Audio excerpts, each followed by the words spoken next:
Okay, hey, what's up, everyone? I am back with another review. This is gonna be Love and Hip Hop season two. Love and Hip Hop Hollywood season two, episode 8, I think. I'm gonna just jump right into it. Okay, so Amber, the episode starts off with Amber and her sister. Amber, I couldn't get over her two ponytails. I swear, I was just sitting there like, why on God's green earth does she have those two ponytails in her head? But yeah, so the scene starts off with Amber and her sisters at the house or something, and they're basically just chopping it up about Miles coming out to Amber. And basically her sisters was just basically like, well, at least he told you.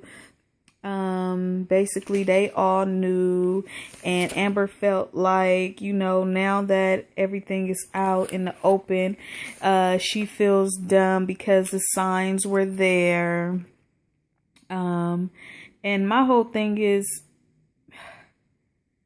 you knew the signs were there before, you just was too caught up in being with him that you couldn't see. That's how I look at it. So basically she calls Miles and put him on loudspeaker so the girls can hear what he has to say.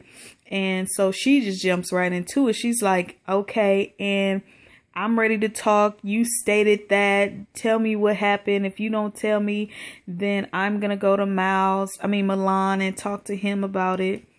So he's like, basically, he's been in a relationship, a serious relationship for a while with Milan. And Amber feels hurt because she said that, she used to kick it with both of them together. So, and not knowing that they was together. So she just feel like that's why she's hurt, and she just feels stupid, basically. That's it. Then the episode goes on with Tiara and Moniece. Okay. And Tiara, she's basically talking about, she feels like, she feel like, why she always in the middle of of Ray J and Princess Love's relationship. And I was just thinking, like, you just now asking yourself this question? You just now asking yourself this question? Because I've been thinking this since forever. But you just now asking yourself this question. Okay.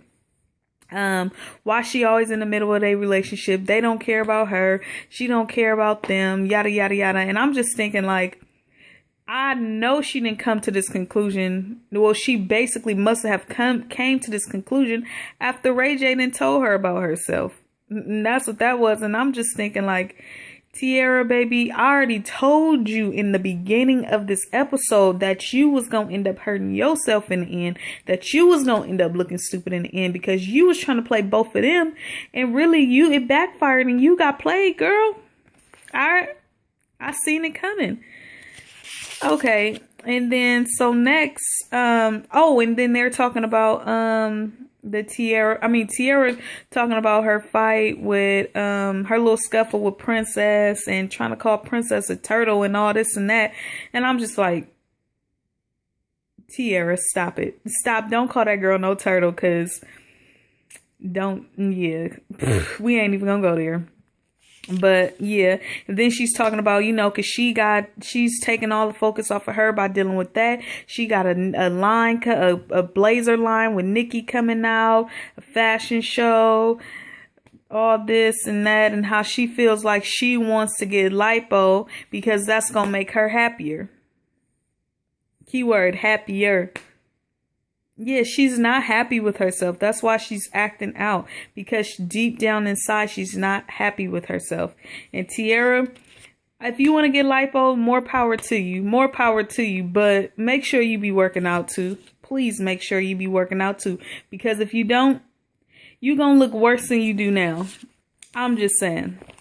And then next it goes to Lil Fizz and his son. My whole thing is, I like Lil Fizz, and I love when it shows him with his son.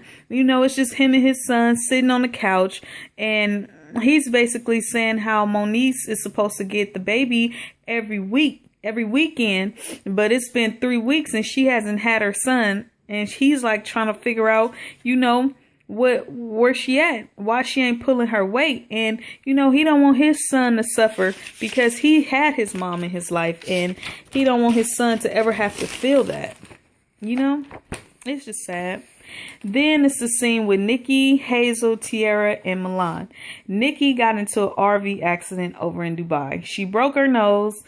Basically, if they didn't fly her back in a couple of hours, however many hours, then her nose wasn't going to be fixable. Her nose was going to be broken for good.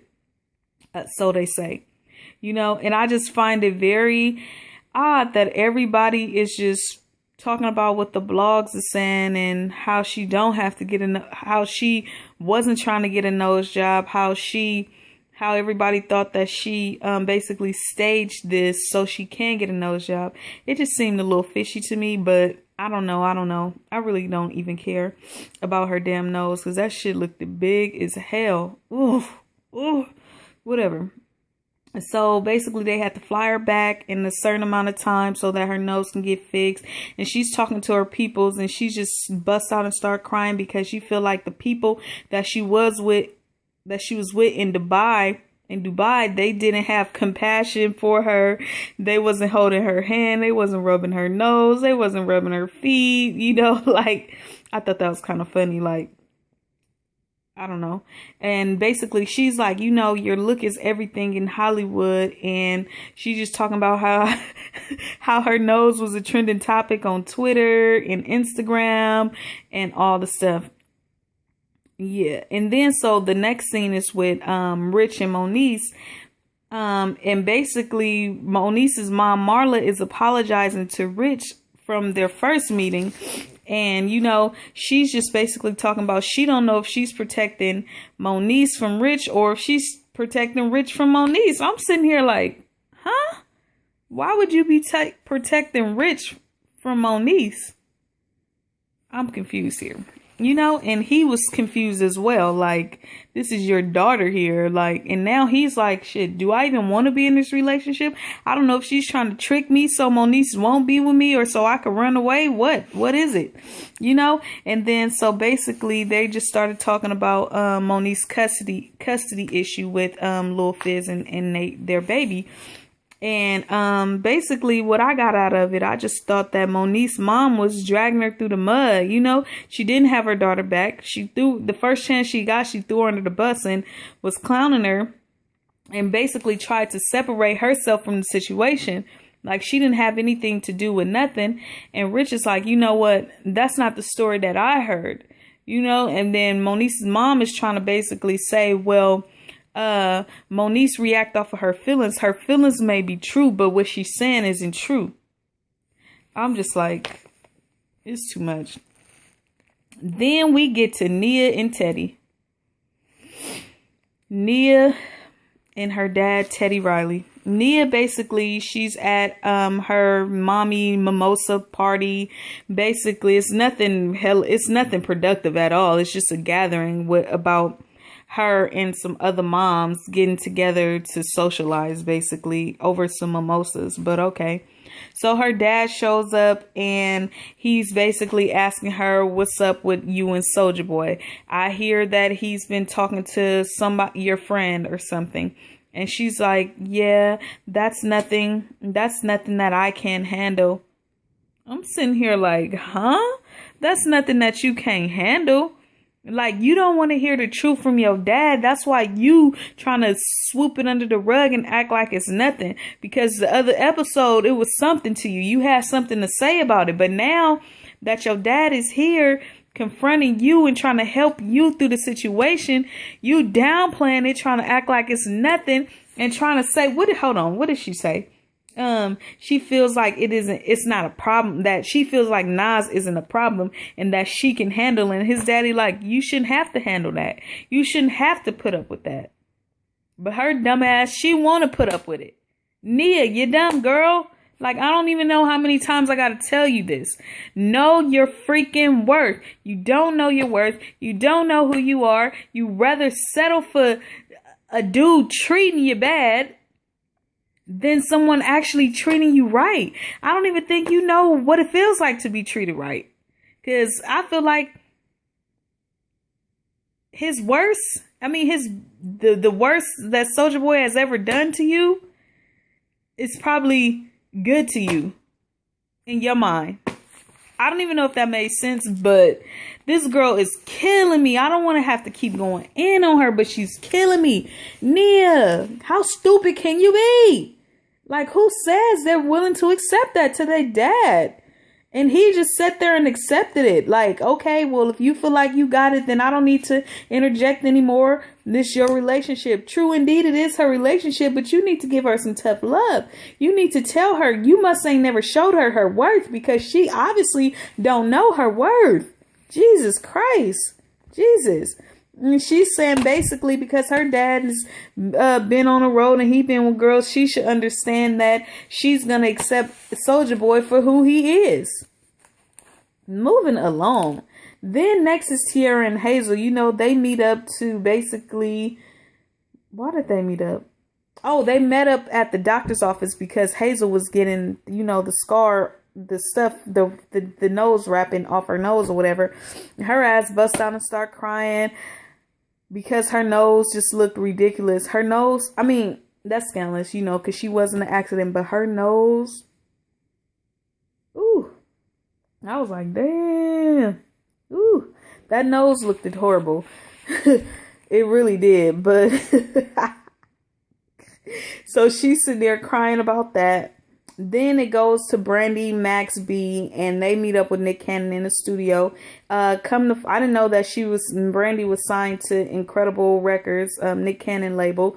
Basically, she's talking about how, you know, she done walked out on a couple of video shoots because of her hot temper. She done got into it with producers. Nick feels like he don't want to waste any more money on her because she wasn't serious. She feels like, you didn't waste no money on me. I'm not going to do this. I'm not going to do that. It's like, yes, he did. You have a jacked up attitude.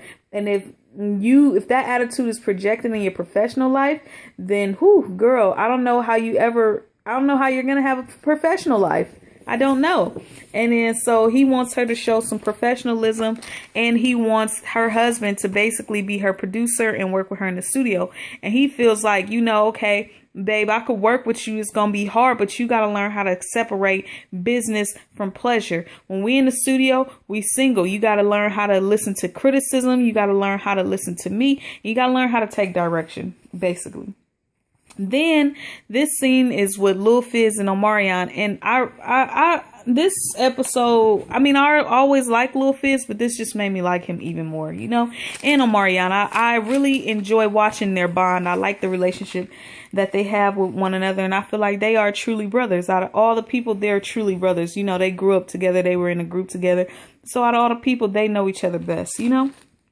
So they meet up together, and they're just talking about, first they started talking about how Moniece will be missing the weekends with their son. They talking about some ladies, whatever. Basically this scene was just about Lil Fizz and Moniece and the baby. And Lil Fizz feels like he really needs to she feels like Moniece really needs to be in existence in their son Cameron's life, because, you know, he grew up with a mom, and he feels like he doesn't want his son to miss out on having a mother, an active mother, you know, and he feels that he is the sole primary caregiver. You know, he pays tuition, he buys clothes, he feeds him, whatever the baby needs. Lil Fizz got him emotionally, he got him, you know. And he feels like because Moniece has been skipping out on her weekends with the baby, that he's having to rearrange his schedule and stuff, and it's becoming an inconvenience for him, because she is his mother and she should be there for the baby, which I totally agree. You know, and Omarion, he's in a confessional. He's talking about how he's giving it up to Fizz. He's talking about how Fizz is a definition of a good man, because he take care of his son, and he's giving him props, because it's like, it's a lot of people that aren't even stepping up to the plate, and Fizz takes sole primary custody of that baby. and he's there for them. So Marion is tipping his hat off to Fizz, and you know, he lets him know how good of a job he's doing. And I can appreciate that. I enjoyed their relationship and their conversation.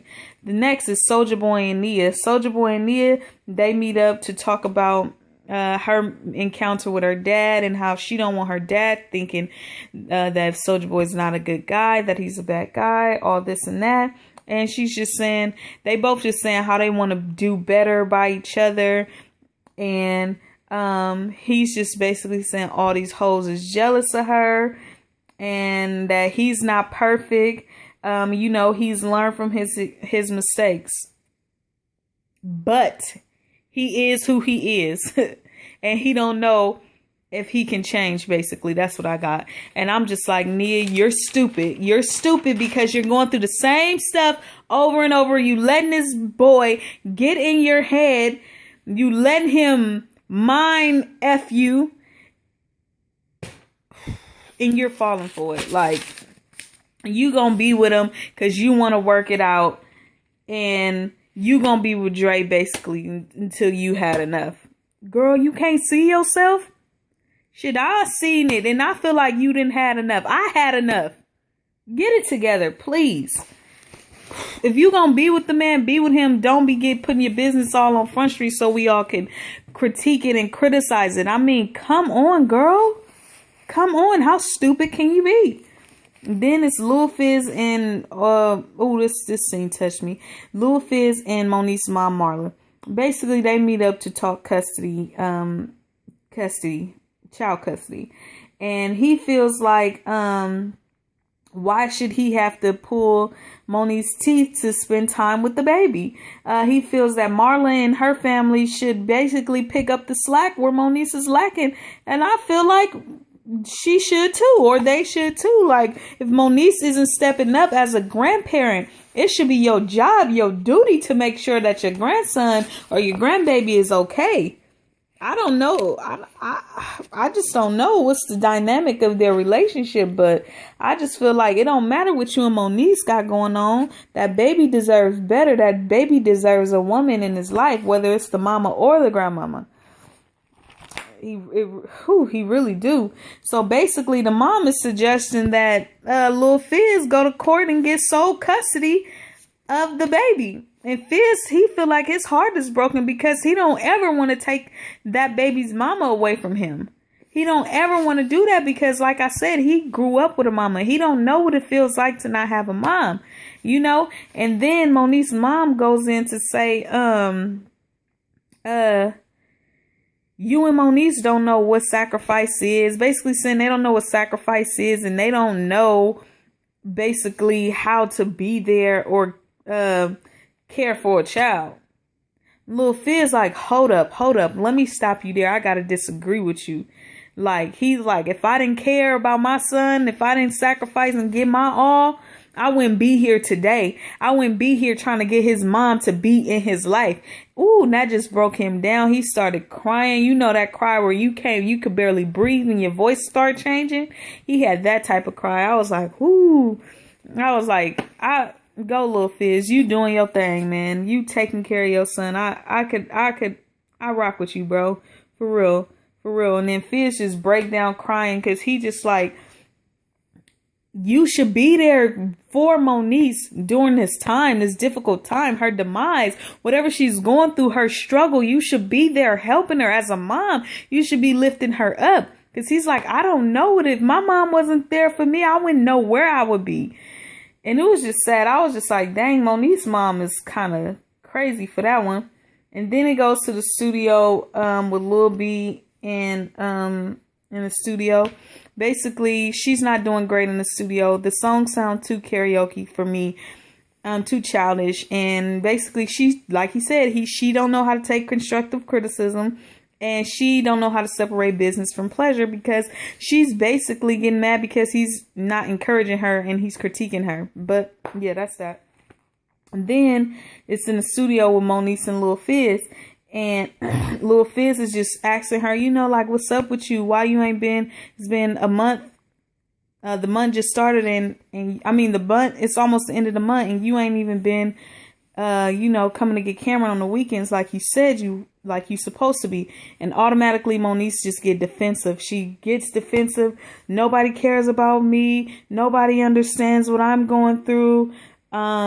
She just get defensive, and Lil Fizz just basically telling her, like, I'm the one that's been here for you. Like, I'm the one who care about you. Like, every time I try to care, you just push me away, or I'm the bad guy. I'm this. And I just felt like he really do care about her, and he really do love her, because that's the child of his, that's the mother of his child. And he really wants her to be in his son's life. And then the next scene, it goes with Amber. She meeting up with Milan to basically talk about Miles and their situation. And that's how the episode ended. Yeah, that's it. You guys can like, comment, subscribe, share, whatever you want to do. Just keep checking out my page. And yeah, that was Love and Hip Hop season 2, episode 7 or 8 or 9, something. But yeah, you guys have a great night. Peace out.